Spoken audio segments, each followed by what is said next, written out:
Isang Diyosang hatid ay tamis ng crepe. Yan ngayon ang patok na negosyo ng Creperie Manila. Pinipilahan ang kanilang negosyo lalo't maraming nahahalina sa ganda ng isa sa mga may-ari nito na si Princess. Pero kalaunan, lahat ng parokyano napapabilib sa sarap ng kanilang crepe. 2023 nang simulan ng magkakaibigang sina Princess, Kalina at Mojako ang Creperie Manila.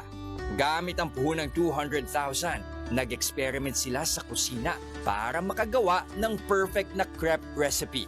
Ang kanilang bestseller, ang banana split.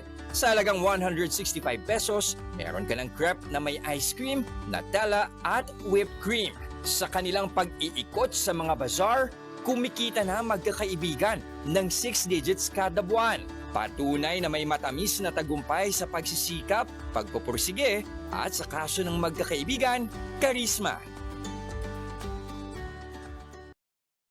Live nating makakasama ang trending na Diyosa ng crepe na si Princess, pati ang Power Crepe Girls na si Kalina and Reynalyn, at ang may pasimuno ng Creperie Manila na si Mojako. Good morning, si Princess. Pakita mo na si Princess. Kawai, Princess. Hello Ayan, po. trending yan. And then we also have Kalina. And then, isa pa natin Power Crepe Girl. Power Crepe Girl. Ayan. Hello. And then si Mojako. Okay, Ayan. isa-isa rin natin. Ano ba itong mga hinanda nyo sa amin na crepes? Ito muna, yung titikman namin ni Maui. Yeah, so we are called Creperie Manila, and what you have here is our strawberry flavor and our mango tango. Ooh. Panalo. Perfect, I got the strawberry. At napansin ko may ice cream siya sa loob, no? Yes. Yun ang masarap doon eh. Hindi, promise, panalo. Ang sarap nito. Hindi nakakaumay yung whipped cream. Kasi sometimes iba yung whipped cream, parang if it's too much, parang medyo nakakaumay na. But eto, Correct. saktong-sakto. Perfect for summer. Magkano ito? The mango tango is 165, and for our strawberry, it is 180. 180, wow, okay na yun. Yes, pero Maui, marami pa sila ibang flavors. Ano pa yung iba yung hinanda dito? Yeah, so ang mga iba pa naming flavors, we have Biscoff, strawberry, banana split, Kit Kat, or what we call Cookie Cat, then Mango Tango, and our Campfire Delight. Yeah, not ang same price, no? Yes, so for our banana split and for our Campfire Delight and Mango Tango, it is 165, and for our special flavors such as the strawberry, the Biscoff, it can range from 180 to 210. Nice. Oh, alam ko si Princess nag-trending to eh. Tutuan mo naman kami sa iyong nag-viral at trending na video. Kamusta yun? Okay naman po. Thank you po sa mga vlogger po na pumunta po sa store namin. Sobrang laking tulong po ng nagawa niyo po sa store namin. In-expect niyo ba yun? In-expect mo? Hindi po. Anong reaction mo nung nakita mo yun? Na teka lang, parang madaming pumipila dito dahil sa binlog ka. Opo.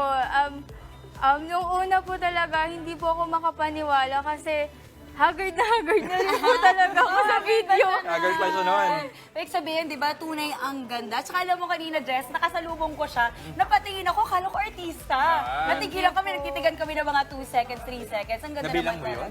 Oo naman. Ito naman, no. Pero Maui, ito, I'm sure, patok to sa mga kabataan. Kasi pag tinignan mo yung crepe itself, parang ang sarap i-post sa social media. Oo naman. Visually, it's very pleasing also, Visually, di okay. ba? I think At tuturuan masarap. nila tayo na gumawa ng Lotus crepe. lang. Yes, Mukhang sige. si Mojako ang expert dyan. Paano ba Yes. ang tamang paraan ng paggawa ng mismong yung parang pinaka-wrap? Ano? Bali before mag-start, gumawa ko ng prep kasi mahirap talaga siya gawin. Kasi may technique at saka may oras din hinahabol. Okay. So, So naka-ready ito, na. tinatawag na half-made na crepe na. So ang gagawin lang natin, inire-ready ko siya maging crispy and half loafy. Para maganda yung combination niya. So less than 30 seconds, cook na kagad siya pag half-cooked crepe. Para lang And then uminit. pwede na siya i-cone after 30 seconds. Okay, at napansin ko yung crepes nyo, no? Hindi pala siya yung usual na soft.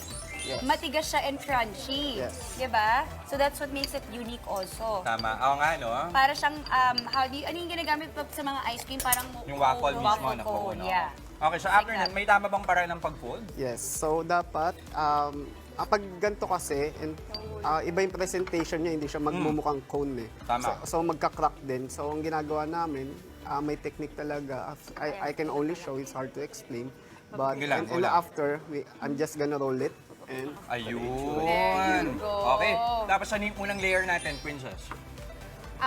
Dito po, naglagay po kami ng biscuit po. Biscuit, Yes po. Tapos, yung next po is vanilla ice cream naman po. The next po is whipped cream po. Ayan. Gawin natin ito dito. Ayan. Sige, Anong guys. best seller nyo ulit? Ayan, yung pala Sa yun. mga Banana flavors split po. Banana split? Oo nga naman. Okay, at habang gumagawa tayo, promote nyo naman, imbitahan nyo ang ating mga kapatid kung saan kayo mahanap, paano sila makakabili ng mga crepes nyo. Ayan, so hello everyone. Kami po ang Creperie Manila at mahanap niyo po kami sa Somo Night Market. Soma Ayan, Night at Market, mga where is that social again? media Sorry. nyo. And for social media, you can contact us on Facebook at Creperie Manila or on Instagram at creperie.manila. Soma Market sa Daang Hari. Ayan. Okay, maraming salamat. Princess Sumajako, Kalina, and Reynalyn ng Creperie Manila.